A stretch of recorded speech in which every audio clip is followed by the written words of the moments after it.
에스라 4장 1절에서 10절입니다. 사로잡혔던 자들의 자손이 이스라엘 하나님 여호와의 성전을 건축한다 함을 유다와 베냐민의 대적이 듣고 스룹바벨과 족장들에게 나와 이르되 우리도 너희와 함께 건축하게 하라.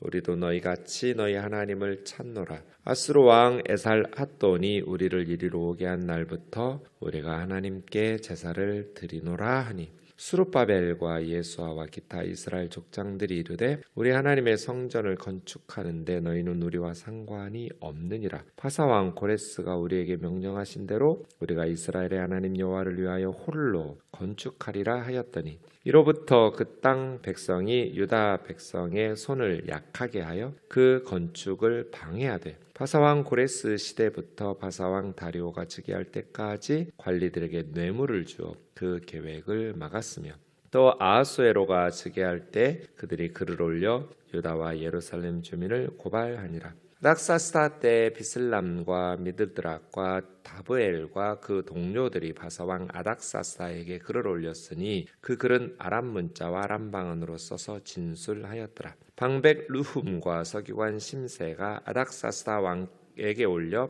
예루살렘 백성을 고발한 그 글에 방백 르훔과 서기관 심세와 그 동료 디낫 사람과 아바삿 사람과 다블렛 사람과 아바세 사람과 아렉 사람과 바벨론 사람과 수산 사람과 더해 사람과 엘람 사람과 그 밖에 백성 곧 존귀한 오스나팔이 사마리아 성과 유브라데 강 건너편 다른 땅에 옮겨둔 자들과 함께 고발한다 하였더라.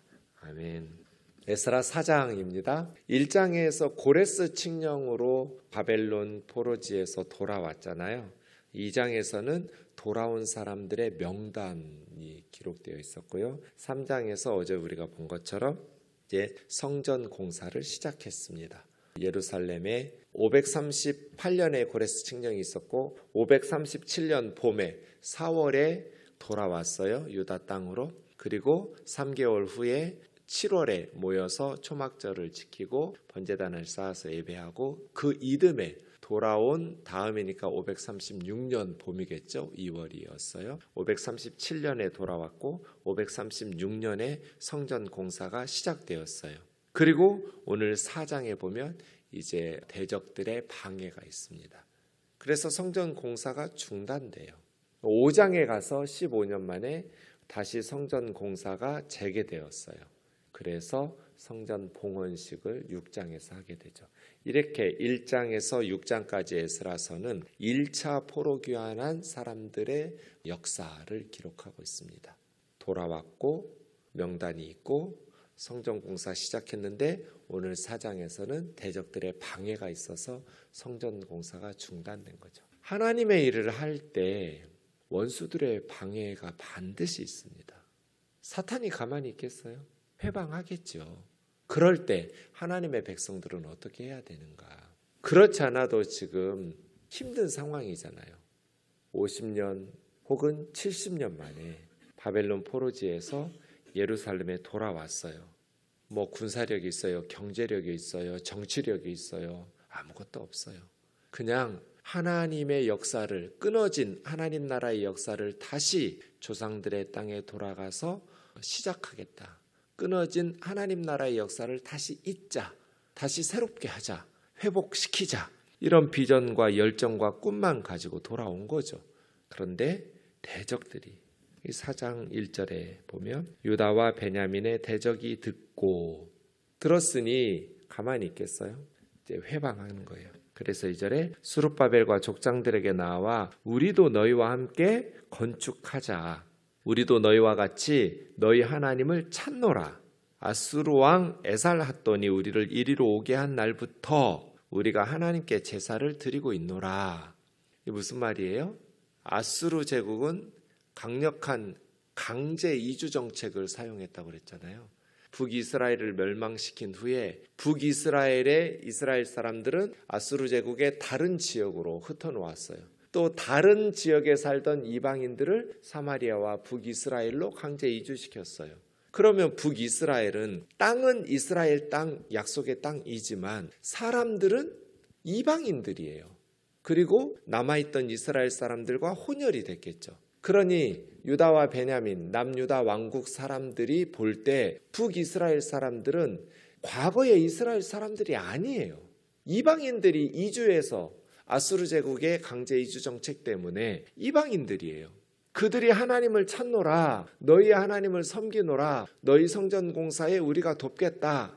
이건 무슨 뜻이에요? 그들이 찾는 하나님은 어떤 하나님이에요?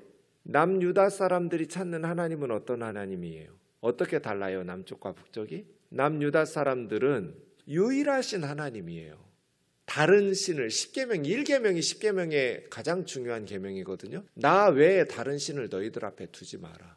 이건 뭐예요? 유일하신 하나님만 섬기라는 거잖아요. 그거 못해가지고 나라 망한 거잖아요.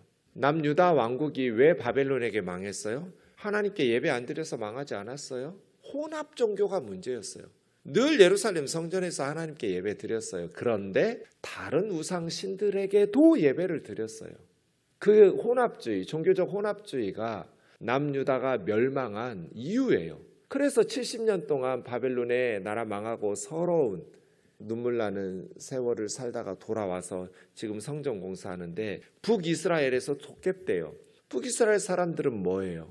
많은 신들 중에 하나인 하나님일 뿐이에요.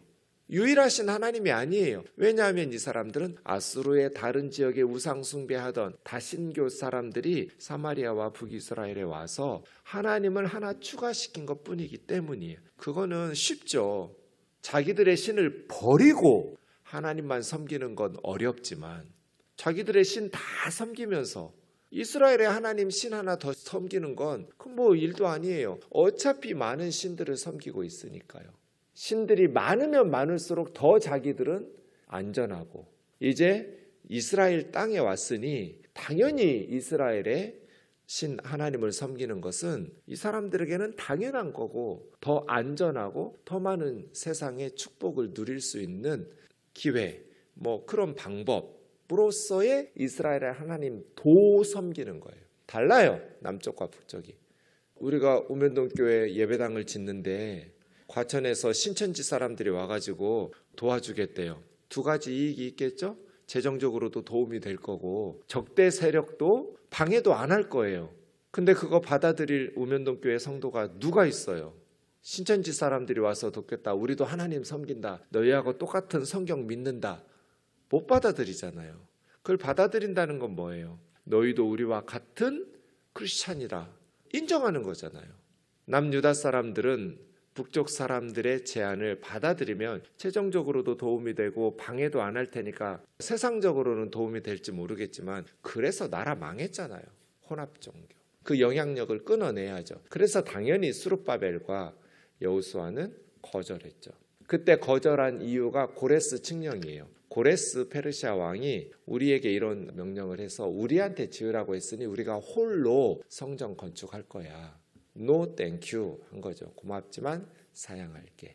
그랬더니 4절에 보면 손을 약하게 했다고 그랬죠. 그 땅 백성이 유다 백성의 손을 약하게 하여 건축을 방해했다. 손을 약하게 했다라는 거는 뭐예요?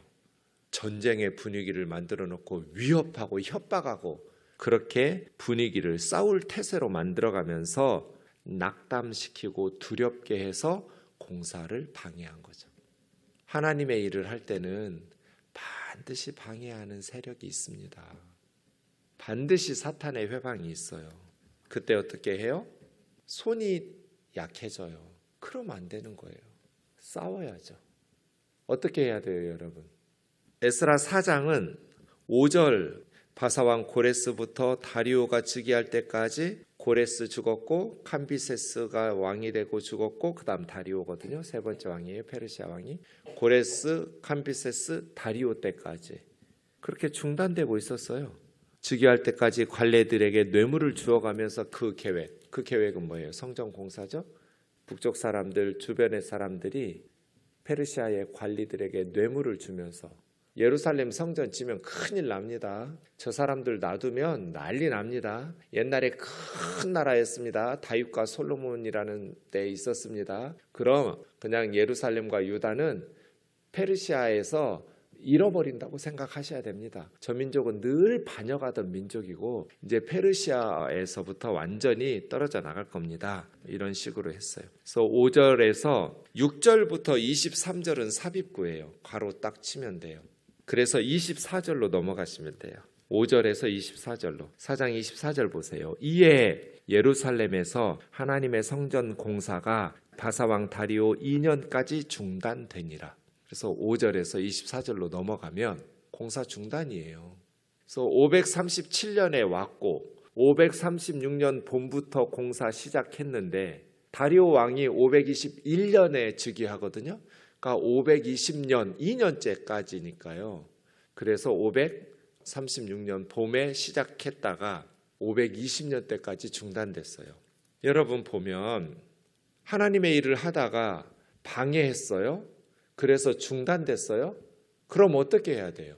남유다, 유다와 베냐민 지파 사람들이, 이스라엘 사람들이, 이제 예루살렘 사람들이 어떻게 해야 되냐고요.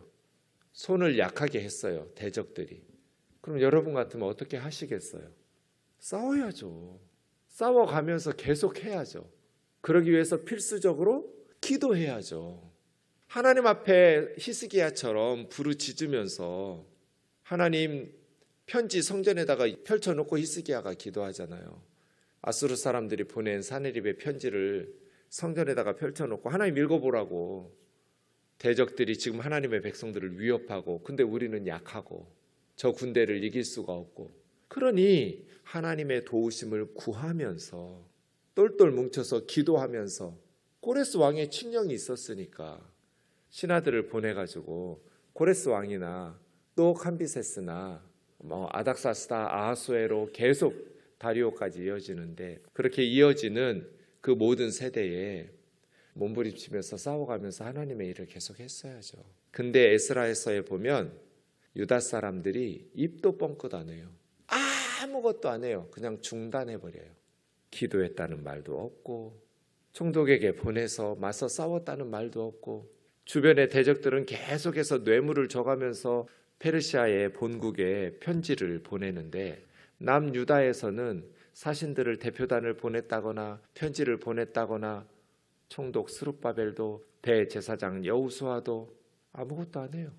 그래서 에스라 사장은 중단했다로 끝나버려요. 공사 중단. 그렇게 15, 16년을 보내요. 15년 정도 중단돼요. 근데 에스라 5장에 가면 다시 공사가 재개돼요. 뭐가 달라졌을까요? 그래서 6장에서 왕궁 봉헌식 하는 거예요. 달라진 거 아무것도 없어요.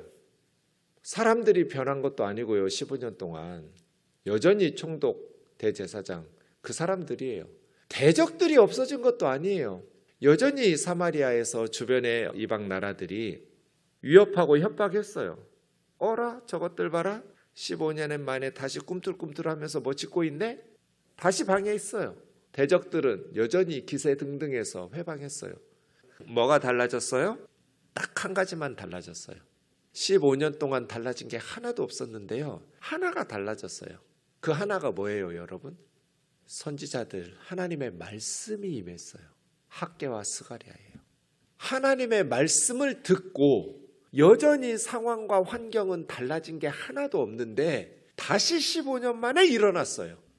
리더들과 예루살렘 백성들이. 그래서 520년부터 다리오 왕 2년부터 515년까지 5년 동안 공사에서 515년에 봉헌식 한 거예요. 이것이 하나님의 역사를 이루는 방법이에요. 포로귀환했어요. 명단 족보 썼어요. 그 족보에서 중요한 건 느디님 사람들이에요. 솔로몬의 신하들하고 문지기 6명하고 주일의 메시지예요. 제가 볼 때는. 그리고 3장에서 공사 시작했어요. 우르르 하나님의 감동을 받고 한 사람처럼 모여서 리더들이 일어났고 예배를 드리면서 계속해서 시작했는데 공격이 시작된 거예요. 이게 4장이에요. 이걸 어떻게 돌파해내는가? 하나님의 말씀을 듣고 돌파해내요. 선지자들, 학개 선지자, 스가랴 선지자. 이것이 5장이에요. 지금도 똑같아요. 하나님의 일을 해보려고 하나님이 주신 마음을 가지고 일어나서 열심을 다하는데 회방을 해요.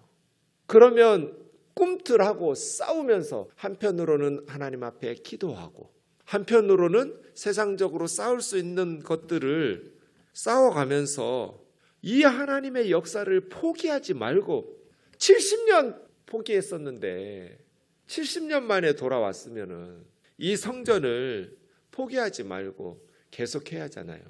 근데 우리가 기억해야 될 것은 대적들의 공격도 포기하지 않는다는 거예요. 끊임없이 방해했어요.